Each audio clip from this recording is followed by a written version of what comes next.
Okay, well, good morning, good afternoon, or good evening, as it were, and welcome to the Economist Intelligence or the Economist's Global Illicit Trade event, Profiteering from Pandemic. Thank you all for joining. My name is Chris Clegg. I'm a managing editor with the Economist Intelligence Unit, which is the business research and advisory arm of the Economist Group, which publishes The Economist magazine. I'm also the global editorial lead for trade and globalization. Before we get into what will certainly be an interesting discussion with our panelists today, I'd like to take a moment for some housekeeping measures. And the first of those is to thank the sponsor of this virtual event, which is JTI. This is I believe the fourth or the fifth in a series of global illicit trade events that we've been doing with JTI over the last couple of years in Asia, Africa, and in Europe. A couple of other points. We will be taking questions from the audience. Those can come in during the course of the conversation I have with our panelists, and I'll decide on the spot whether we'll weave those into the conversation or we'll leave those to the end. There will also be a series of poll questions that we'll be asking the audience, as it were, for this event. 3 in total over the course of the next hour. So I'd encourage you to answer those if you can. The reason we're having this event today is that illicit trade was growing before the COVID outbreak. It's difficult to put an exact number on how much it was growing due to the nature of the trade itself. It doesn't lend itself to very easy statistical analysis, but we're sure it was growing. The pandemic has changed the nature of illicit trade. Some of that will be short term. Some of it might be permanent, and that's what we're going to talk about with the 3 panelists today. So without any further ado, I will introduce the 3 panelists. First, we have Paul Stanfield, who is the Director of Organized and Emerging Crime at INTERPOL. Ian Monteith, I hope I'm not getting that name wrong, is a Global Senior Director of Anti-Illegal Trade with JTI, the sponsor of today's event. And finally, we have János Bertók, who's the Acting Director, OECD Public Governance Directorate. So with those introductions out of the way, I want to start with Paul this morning, or this afternoon, or this evening again, and ask how, from your perspective at Interpol, how is the COVID pandemic changing the nature of illicit trade? And we'll get into later. We'll get into whether those changes will be short-term or permanent. But right now, how do you see it changing the nature of illicit trade? Well, the obvious one with the restriction of the movement of people is people going more online to commit massive amounts of fraud, taking advantage of the situation and becoming more savvy as a result of using online. So we see a lot of the criminal activity going online because of the restriction of movement, restriction of borders, but also criminals are very quick to adapt. They are motivated primarily by making money. So they see the opportunity where there's a real demand for public protection equipment, protective equipment, and also other medical goods, pharmaceutical goods, and they seize the opportunity. However, people still want to move across borders by whatever means possible. So we also then see an increase in risk, and because there's an increase in risk and it's more difficult, the costs also rise. And that leads to then other consequences as a result of it. We do see this as a significant problem across the world. And as the police, one of their priorities is around public safety, their attention is being drifted away towards the public safety element, and therefore less opportunity to tackle some of these new and emerging threats.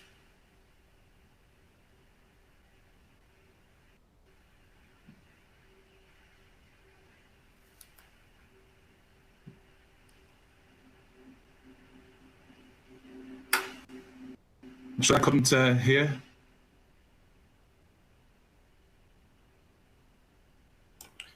Sorry.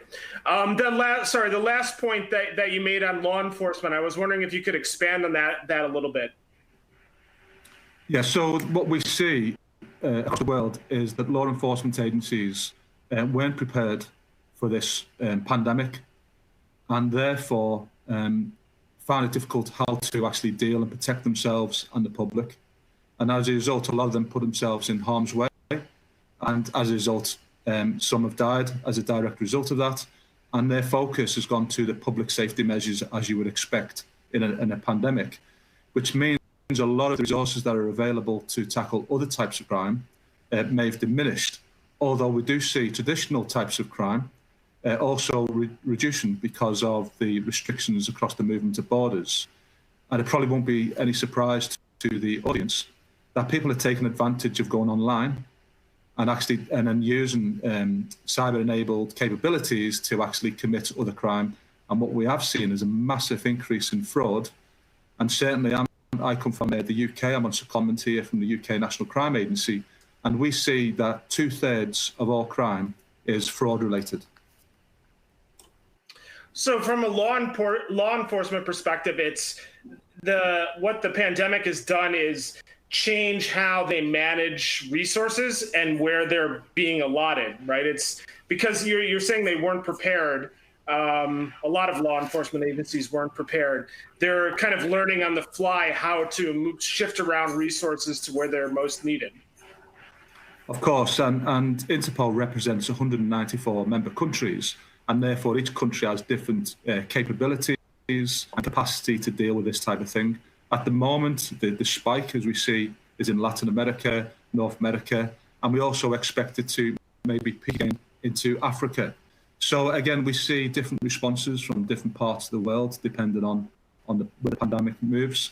But it really is hitting the ability to police traditional crime. Right. All right. Thank you for that, Paul. Shifting over to Ian, sort of the same question for you that I posed to Paul. You'll have a different perspective on this. How is this changing how is the outbreak, how is COVID-19 changing the nature of illicit trade in your view? Well, criminals are highly adaptable, and they have been and are taking advantage of the COVID pandemic. They're now getting ready, actually, to capitalize on the global economic crisis that we're all going to face in the future. To speak about this, it's important to analyze what the current situation is, what the mid and long-term situations are. COVID did impact on the criminal activities as well.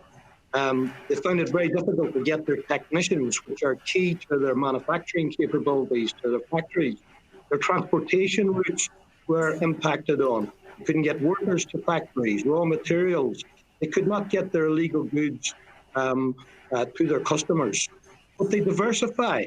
The personal protective equipment that our health service, our doctors and nurses needed, were being manufactured by the organised crime gangs. In Greece, actually, 1.5 tons of this equipment was seized by law enforcement, which had been manufactured by Ukraine organised crime gangs who normally made illegal tobacco products. There was a similar seizure in Germany, where a lorry with illegal cigarettes and personal protection equipment were seized together. So the criminals have no boundaries, have no respect for what they do. They're only interested in making money. But they're also inventive in how to get their products to market. Paul's already mentioned using online sales, social media, couriers, taxis, even short-term food delivery services, all to get their products to their customers. And in the EU particularly, they were using platforms such as Facebook and WhatsApp and using PayPal to collect the finances that they needed for their product.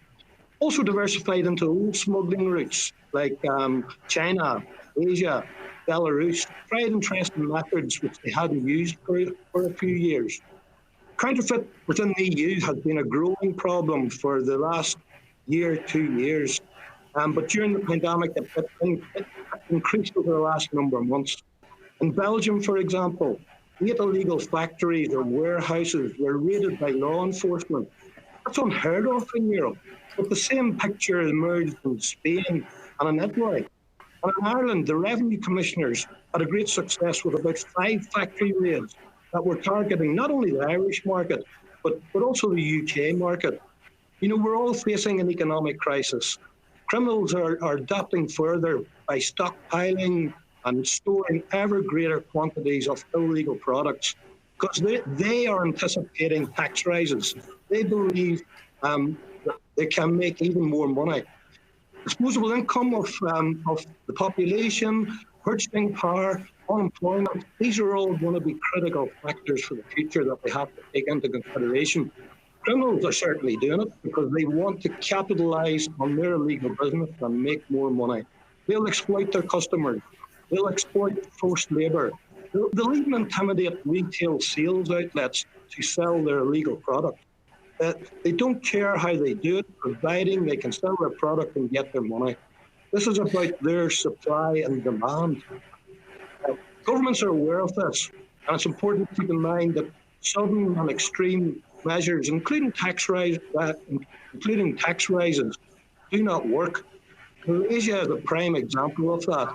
66% of cigarettes sold in Malaysia are illegal because of very high increased and rapid tax increases.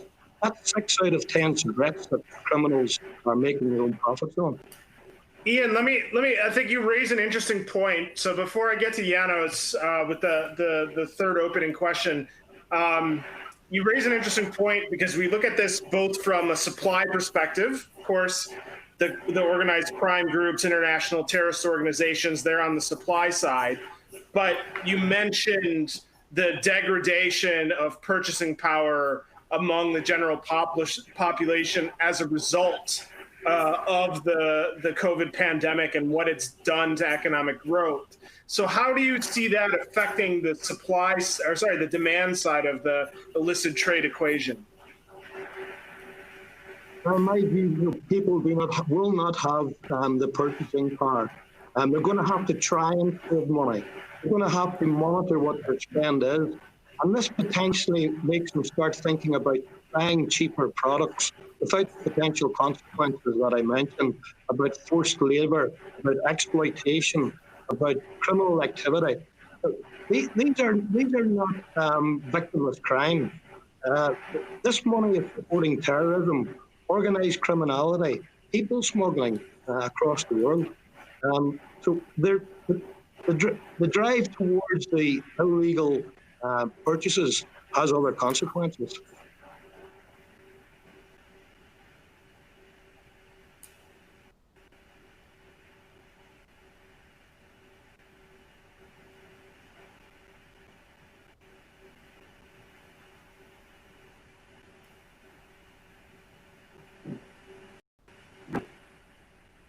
I'm sorry, I think you might be muted. I can't hear you. Sorry. Thank you for that. I want to come back to the point you made about this not being a victimless crime, because I think that does get passed over in discussions of illicit trade, at least general discussions. But before we get back to that, I want to ask János his view and the view from the OECD on how COVID is changing illicit trade. The OECD has done a number of reports over the last few years on counterfeit trade and illicit trade and counterfeit and fake goods. How do you see this changing the global illicit trade environment? Thank you so much. And you're indeed pointed to the fact that this is not a victimless crime. So illicit trade indeed costs both governments and the private sectors billions, hundreds of billions of US dollars and euros. This takes jobs, lower quality of services, and also higher inequality. And I can explain the latest trends on this. What the data shows, and the OECD Task Force on Countering Illicit Trade tracks and substantiate what are the quantifiable trends and it shows that the global trade in counterfeit is increasing. The recent data indicates over $500 billion US, or over 3% of the world trade as a counterfeit. This is enormous. But this not only impacts the economy, this is also raising serious safety issues, health issues. And fake pharmaceuticals, they are containing dangerous ingredients. Our new evidence released just 2 months ago estimates the total value of counterfeit pharmaceuticals, and this reached €4 billion. The data analyzed and quantified shows that the most frequently encountered counterfeits, they are antibiotics, lifestyle drugs, but also painkillers. What is interesting that many of these specific drugs, for example, anti-malaria, they are linked also to COVID as a treatment. Right. So I guess one question, János, I have for you is, so you said illicit trade's about 3% thereabouts of global trade. Has the OECD, I know that we're still in the early stages of the pandemic, and the pandemic has had a very appreciable impact on illicit trade. Is that going to go down at the same rate as illicit trade? Is it going to increase, or is it going to remain at the same levels and grow sort of in line? The latest trend, actually, it's very warning, because on the one hand, the pandemic accelerated existing trends.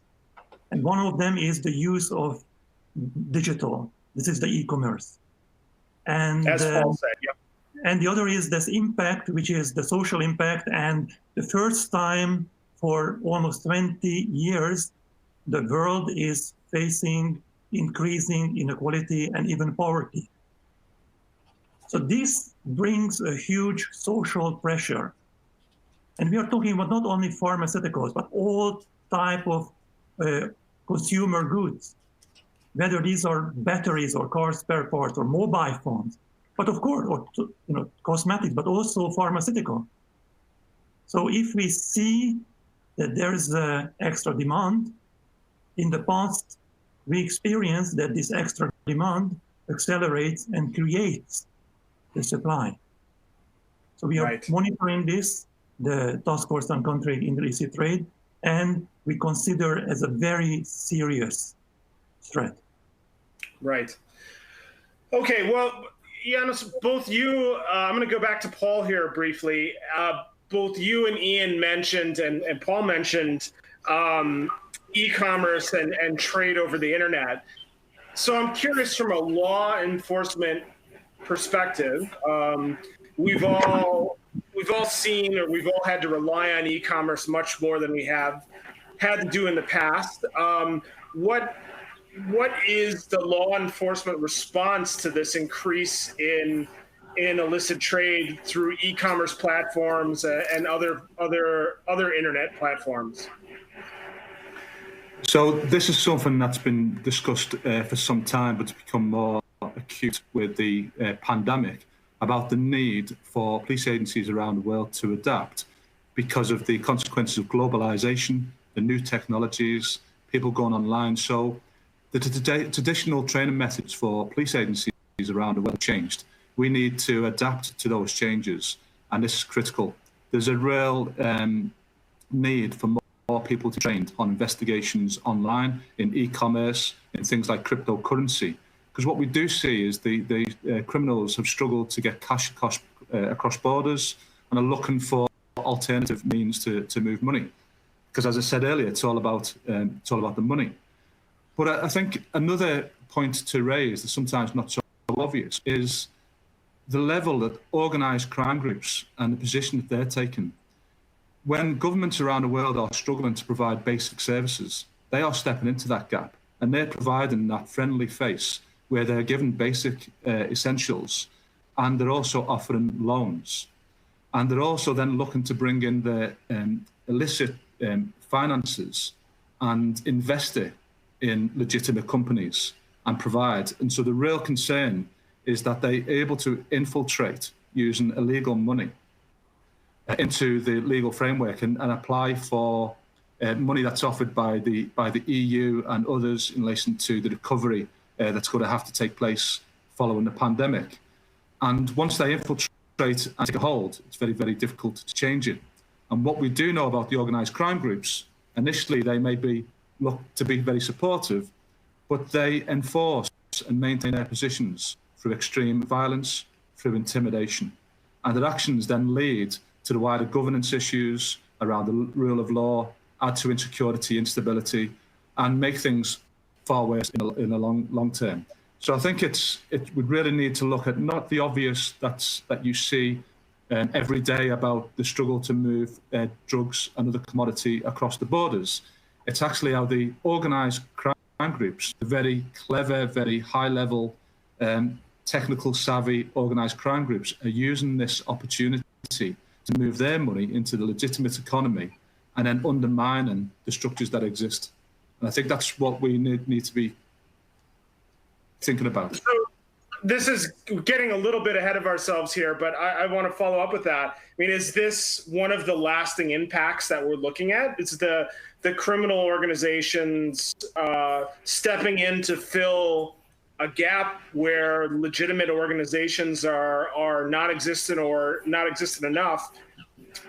Once the COVID pandemic passes, hopefully, if and when it passes, is that going to leave a lasting legacy? Is it going to buy them, these organizations, some goodwill with the general populace in the countries where this is happening? I don't believe in terms of the goodwill, but we had a meeting recently with the chiefs of police across Europe, led by Italy, who are talking about mafia-type gangs infiltrating the markets. But we see this because of the globalization, the ability to cross borders without leaving your home, the ability to use other finances. We see that this is becoming global. We see Mexican organized crime groups operating in Europe. We see Nigerian organized crime groups working towards Asia. And so what we actually see is they are exploiting the opportunity when the basic essentials may not be provided, and that allows them to step in and then covertly actually move their money and their goods and start taking part of the market. We understand from the presentation provided by Italy on the mafia organised crime groups is that they're looking to buy whatever they can with their money because they're looking long term. They're thinking about the future. So as police agencies, we really need to be alert to this. We need to work together, which is why INTERPOL have been approached to lead this in terms of how do we use our platform of the 194 member countries, how do we share that data, how do we share the good practice that we find in some countries with others and alert them. So it's very similar to a very early warning system. But what they do need around the world, particularly in developing regions, is support. They need that additional support, capacity building, training, mentoring. And I fear that that'll become, there'll be less money available to do that because institutions that normally provide support, whether it be aid or others, there'll be pressure to use that money, for governments to use that money in their own countries. And so therefore, the problems in the humanitarian sector, for example, may become even worse because they may not get the support that they've had in the past. And this may then spiral even worse. So there are some big strategic issues that I think we need to come together to think about. Okay, well, before I get to Ian with the next question, as I mentioned at the outset, we do have a couple of polling questions, and I'd like to ask the first one now. So the first polling question we have for the attendees is, how worried are you about new technologies being exploited by criminals? We've been talking about e-commerce, so obviously there's the relevance there. The poll question should be coming up to everybody who's in attendance. There are 5 options, and we will discuss the results when they come up. Meanwhile, Ian,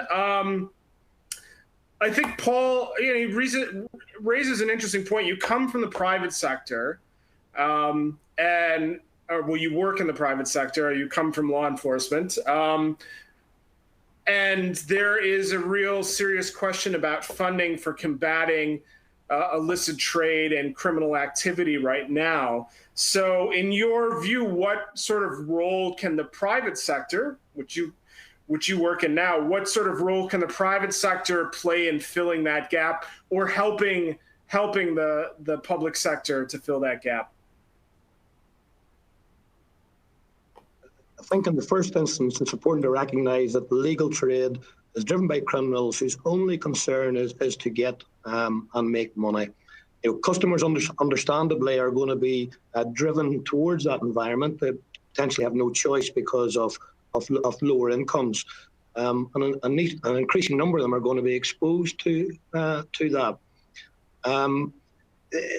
I mentioned Malaysia earlier on about 66% illegal trade, but JTI are actually working with the government trying to introduce a task force approach, a partnership approach. Public-private partnerships are essential going forward to combat what the criminals are doing. There's really 2 aspects to it. There's strong enforcement with reasonable and moderate taxation. These are the key drivers and ingredients to try and reduce the supply of the illegal commodities, because none of the money from the illegal activities of the criminals goes back to governments. Does not benefit society. Does not benefit individuals. It only benefits the criminals, and also benefits terrorism, people smuggling, the other related crimes that I mentioned. The International Monetary Fund have actually described the current situation as widening of income inequalities. These are desperate situations which require a very careful partnership, controlled approach with governments, law enforcement, private sector, and society working together. I was a police officer for 30 years in Northern Ireland. I countered terrorism on both sides of the religious divide. Was actually funded by illegal activities, illegal smuggling, tobacco, alcohol, and fuel. And unfortunately, to this day, that continues with the dissident Republican activities. And this is where the revenue commissioners have been successful in raiding factories, illegal factories that are funding that terrorist activity. Customer education, I think, is... Sorry, it's very difficult to have. It's a little bit difficult to do this over video, so I apologize for interrupting you. I want to ask, so what particular skills, information, data, intelligence does the private sector bring to this issue, right? I think you can tell us all what law enforcement brings to this issue, and so can Paul. But if we're talking about these public-private partnerships, what does the private sector bring to the law enforcement side of the equation? The private sector are experts in their own business. Information is the lifeblood of law enforcement, and I think Paul will agree with that. And we can bring quality intelligence, forensic analysis, transportation routes, everything that will assist law enforcement to initiate or to continue with their investigation. These are global criminal activities. Law enforcement can be and is restrained by international boundaries and different government regulations. Private sector is not restrained by that. So we can work in one continent or in one country and provide that information to another country where the illegal activity is taking place. Perhaps, Paul, you would like to comment on that? Sure, Paul. Paul, why don't you follow up on that answer before I ask János the next question? He's absolutely right. Before you can actually tackle organised crime or any other crime, you first need to understand it. And you understand it by getting access to information and the data. And that data isn't held in the hands of police agencies. It's held in the hands of the private sector, the banking agency, the banks in particular, because this is motivated by money. So the banks and others see this. The big social media companies will see it on their platforms. They have access to that information. So I think it's as pointed out, we need that data, we need that information. So there's many examples of where we work together with the private sector, lots of good public-private partnerships. However, the reality is only 1% of global illicit finances are actually recovered, are seized. And that means that 99% is getting through. So we need really to do much more than we're doing. The companies also have the technologies, and of course they also have the money to invest into technologies. What I would like to see more, though, particularly with the social media companies, is more about corporate responsibility and ethical leadership. Because what we find at the moment is they can see what's actually happening, the serious offences ranging from terrorism, offences against children, and the movement offences, but they're looking to encrypt that data so law enforcement and others can't actually do anything about it. So going back to the question that was posed just prior to this last one about the concern around new technologies. New technologies can be great, but they can also be exploited by the criminal networks where they hide behind the dark web, where they use the technologies. And this is why we need to private sector in particular, to demonstrate that ethical corporate leadership that sometimes is missing. Great, thank you for that. And just before I ask János a follow-up question, we do have the results in from the audience survey on the first poll question, and 45% say they're very worried about new technologies being exploited by criminals. 47.5% say fairly, and just 6.3% say they're neutral.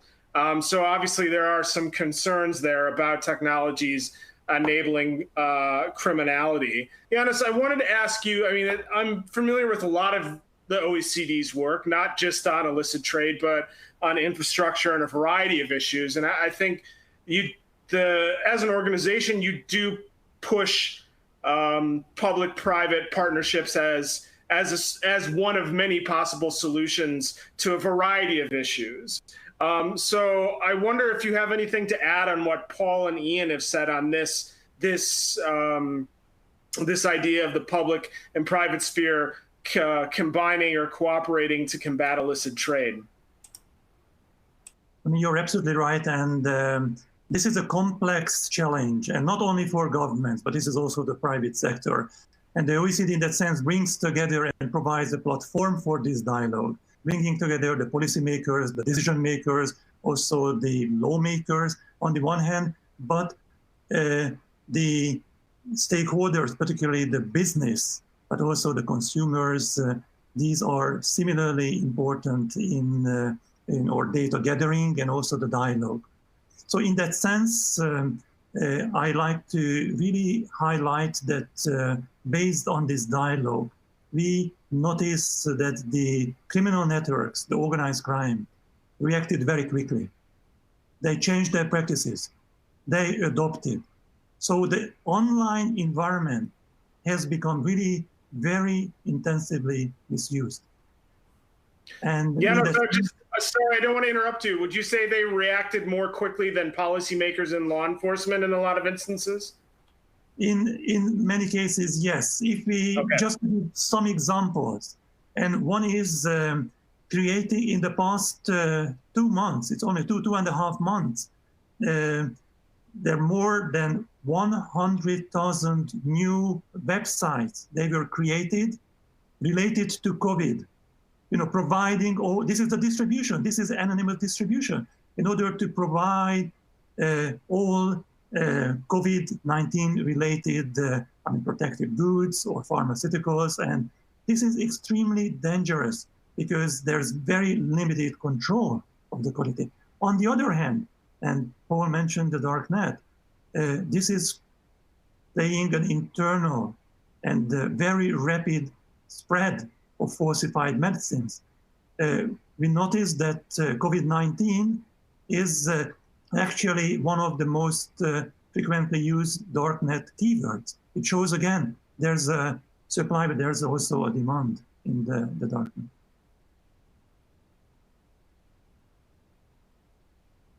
You're muted. I have to get used to that. I apologize. János, you mentioned consumers, and this is a particular area of interest for me. And Ian brought it up, and I think Paul's mentioned it. What role does consumer education actually play here, right? Ian made what I think is a very good point that as economic growth slows down and consumer incomes fall, people feel they don't have a lot of choices. So how is that going to affect, how does consumer education affect, can it potentially affect the purchases of illicit products? Fundamental communication in that sense, raising awareness about what are the safety and health risks, and also documenting many cases.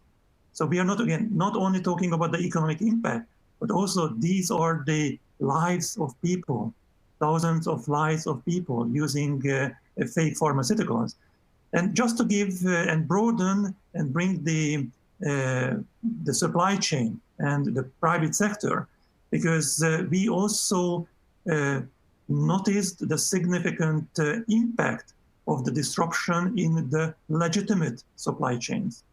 So raising this and including the control in these are the supply chains. This is similarly important because the industry is many of these are the suppliers. They're facing similar challenges when illicit trade is entering into licit supply chains.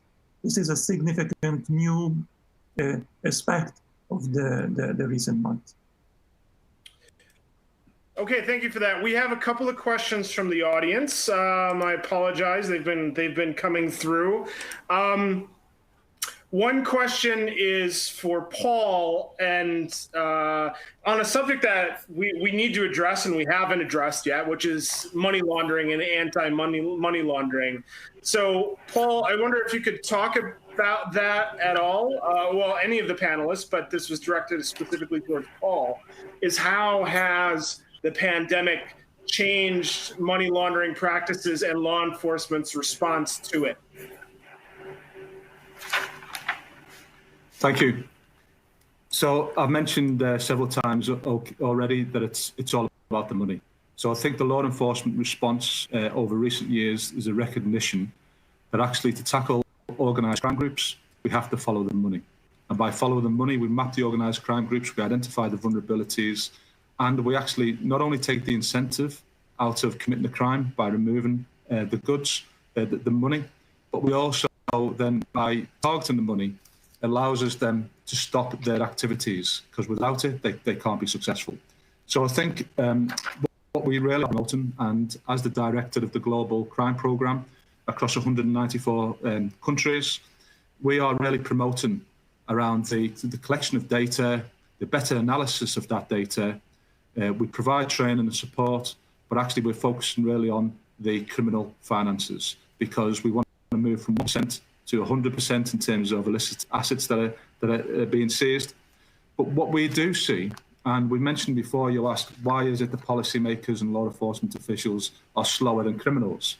It's because we have to adhere to national legislation, to the trade rules, to other things. So therefore, but we need to become a lot more dynamic. And therefore, what we have created is a number of working groups working with the financial task force and financial intelligence units within countries, raising their awareness, providing them with the right capabilities so they can better tackle this. But we do need to start thinking right from the beginning that when we bring in police officers into the organisation, We need to start thinking about bringing people in with the right skill set or training them to be able to do a lot of this online, and that is a massive gap. Certainly police agencies around the world, once you get those skills, often the private sector come in and take them into the private sector because there's a shortage of those skills. So we really need to, the police agencies, we need to work collectively on this. It's a global problem, it's transnational. Not one country can do this alone, not one region can do it alone. So we hope at Interpol we can use that platform to bring it together. One of the uniqueness of Interpol is we have a mandate on behalf of our members to handle data. So we can handle that data and we can distribute it between our secure communications network, and we can provide operational support. It's one of the very few global law enforcement agencies that has that mandate. So this is what I'm really promoting with Interpol. We need to focus on is around a better analysis of the emerging trends that are coming up, so we can try to target in advance and do something about it. But there's a long way to go in terms of upskilling the agencies around the world. Your mute's on. You need to unmute. Sorry, I'll get better at this. We've had an interesting question come in. It might be kind of a difficult one, but it is very interesting. Is what positive lessons from combating illicit trade can or could be applied to the distribution of legitimate PPE and pharmaceuticals, which is obviously going to be incredibly important as treatments and a vaccine is developed, hopefully within this year, early next. I don't know exactly who to pose this to, if Ian or János has an answer to that, or Paul does, but it's an interesting question. I'm not sure there is anything that's applicable, but you're the experts, I'm not. I think if I may first,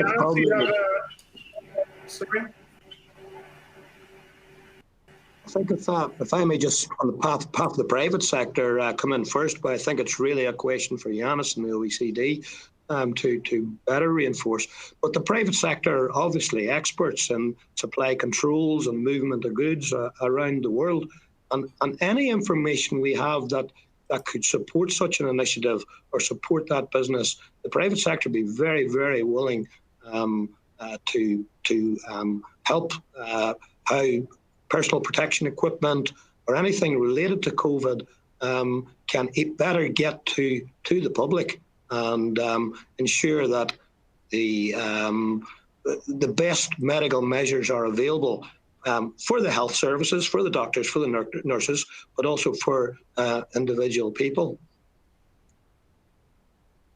Okay, János, I don't know if you have if you want to chime in here. Yes, one lesson is a better understanding of the vulnerability of e-commerce, but also the impact on the global supply chain.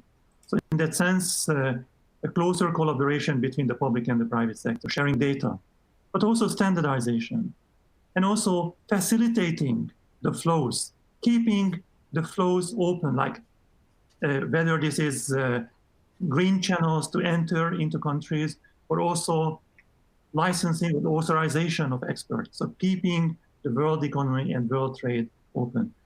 And at the same time, a better understanding of the functioning of the organized crime, the incentives, how they function. So tracking these trends, sharing information, and providing incentives to the private sector. So this is also a good opportunity to give a new impetus to responsible business conduct in order to, again, mutually value what is really valuable for all countries and the consumers. Okay, well, thanks for that. We've got a few more questions. I do have to get to the last two polling questions before we wrap up here. And actually, this flows quite well from our discussion about public-private partnerships. And the question for the audience is, how confident are you in your government's ability to maintain enforcement against illicit trade while countering, at the same time, the pandemic threat, right? Paul mentioned in his opening remarks that the pandemic has caught law enforcement off guard a little bit, but law enforcement is not the only public institution that has been caught off guard by this. All of them have. So yeah, again, the question is, how confident are you in your local government's ability to maintain enforcement against illicit trade during the time of the COVID outbreak? Sorry, we'll get to a couple more questions while we're waiting for the audience response on that. We'll get back to the question of taxes. And Ian mentioned this in the context of Malaysia, but I think and it's not only Malaysia, and it's not only tobacco. If tax increases raise the desire, raise the need for more smuggling, what is the answer to that? How do you counter that? The need to raise taxes and the impact it has on illicit trade. Ian, I'll direct that to you. And the two enforcement actions that I mentioned are strong enforcement together with moderate taxation. But excise tax is also very significant. It's a resilient contributor to governments and revenues. And it's important to protect that revenue for governments, for society, so that they can implement the different programs within their jurisdiction. But the big issue is, once illegal trade takes over, none of those taxes are paid.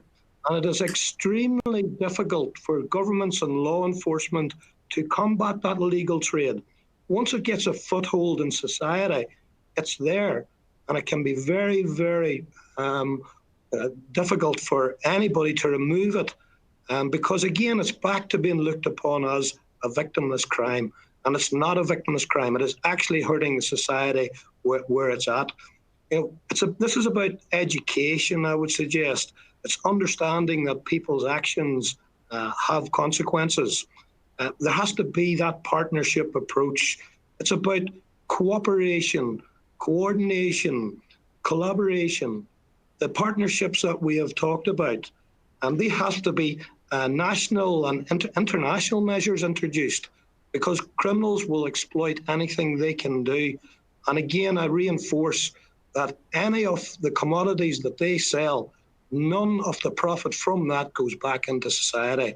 And that is a very dangerous aspect of what they are doing. Yeah, that brings us back. Thanks for that, Ian. That brings us back to this idea that you stated at the outset, that it's not a victimless crime, and I said we'd get back to that. So thank you for bringing us back to that topic. I mean, and this ties into the consumer education. Has enough been done to educate consumers and the general populace about the actual impact illicit trade has on society more broadly, right? On health, on public safety? Has enough been done in this area, in your view? In my personal view, I think you can never have enough. Again, we'll have to look at the economic future, what it's going to be like. It's going to be much more difficult. People are not going to have the finances that they currently have, the purchasing power. And that's going to tempt them, if not drive them, towards cheaper, ineffective goods. And I'm not just talking about tobacco. I'm talking about all sorts of goods, electrical goods, no health and safety checks, car parts. You can name all commodities, and that's why industry must work together, as well as working with law enforcement and working with governments. Yeah, no, those are all very good points. Fake car parts is something that I don't think a lot of people are aware of. And as someone who at least used to fly a lot around the world, learning about fake airplane parts was particularly a particularly frightening part of my work on illicit trade. just briefly, the results from the second poll question have come in, and 39% of attendees have said that they are not confident in their government's ability to maintain enforcement against illicit trade during the pandemic, and just 9.5% have said that they're very confident. Paul, why do you think this might be? Is it just because governments are stretched so thin right now, and that there are other priorities rather than illicit trade, that people might not view government responses or the ability to cope with illicit trade during the pandemic as being sufficient? Well, I think the pandemic has taken a lot of countries by surprise. And although there will be people who will say that they anticipate this, countries have been overwhelmed.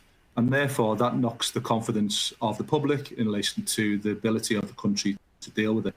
I think police agencies have been able to deal with it in the main because actually what's happened is a lot of traditional crime has stopped. So during the period of COVID, when people are locked up or at home, unable to, because of restrictions, a lot of the acquisitive crime that you get with burglaries, thefts, haven't been taking place. But what we have seen is a shift. And so the point I'm trying to raise is we need to develop our skills, our level of awareness around the cyber-enabled, in particular, crimes that are occurring. So I do think that most countries have been able to deal with it, but it certainly isn't just a police issue. And the number one priority of any police agency, in my view, should be to protect the public, which is the most important to start with, to protect the public. And so I think over time, we've got an opportunity here because I think that we show that actually this pandemic, there are big gaps, there are big risks. And we can show there's an intrinsic link between global health, economic prosperity, and serious organised crime.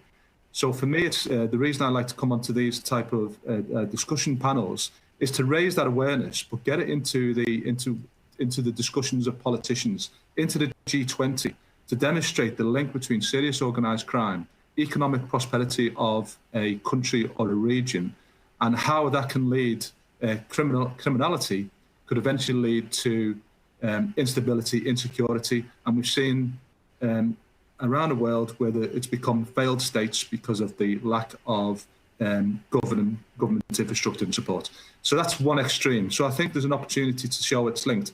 I wouldn't say lose faith in the governments, because we have actually seen police agencies and governments respond well, but we certainly need now to take this opportunity and fill in some of those gaps and mitigate some of those risks that have been identified as a result of the pandemic. Right. All right. Well, thanks for that. I've got one or two more questions from the audience I want to get to before we wrap things up. But I do want to get to the last poll question, which I think touches on really all of the issues that we've hit on and specific points that Paul and János have raised. It's what measures should governments take to prevent illicit trade?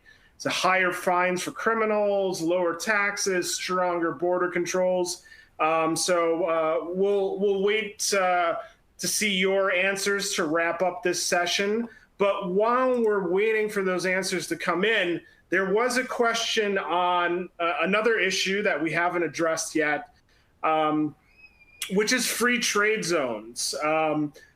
The Economist Intelligence Unit has done some work in this area related to free trade zones and illicit trade. Not since the pandemic struck have we done any work. So I'm interested, and I know the OECD, and I know this is a big issue for tobacco companies, and I'm sure Paul has some views on this as well. But maybe we'll start with Ian. Has the pandemic changed at all the equation with free trade zones and illicit trade in your view? Yes, it has. I would say there's been an increased abuse of the free trade zones. They are recognized that criminals are manufacturing illegal products, particularly tobacco, in free trade zones. But there is a lot of work going on, led by the OECD, on what the solution is, what are the preventative measures. And some progress has been made. But I think COVID has had a negative impact on that, because some of the movement that had been made forward has not been able to take place. There's certain acceptance by the free trade zones that there has to be some self-regulation, and that's been looked at the moment. But obviously the OECD, they're driving on this, and we very strongly support it. If you take the free trade zone in Jebel Ali, there are 25 illegal factories producing cigarettes. They produce them legally for illegal export. And those cigarettes turn up in Russia, they turn up in the EU, and they're a significant money maker for organised crime gangs. Okay, I guess that's a good transition to János. I know the OECD, as I said, has done work in this area. So what are you seeing in terms of the pandemic, the impact, and the role of free trade zones? Is it changing? Is it the same? Yes, there's increased abuse, and I fully agree with Paul. And for this reason, we are moving this is an international agreement on enhancing transparency in free trade zone in order to provide tools for governments for control, for more transparency and accountability in these free trade zones. And also we are moving with the measurement in order to provide the evidence back and support concrete action. And just going back to and linking back to the previous question, which is confidence.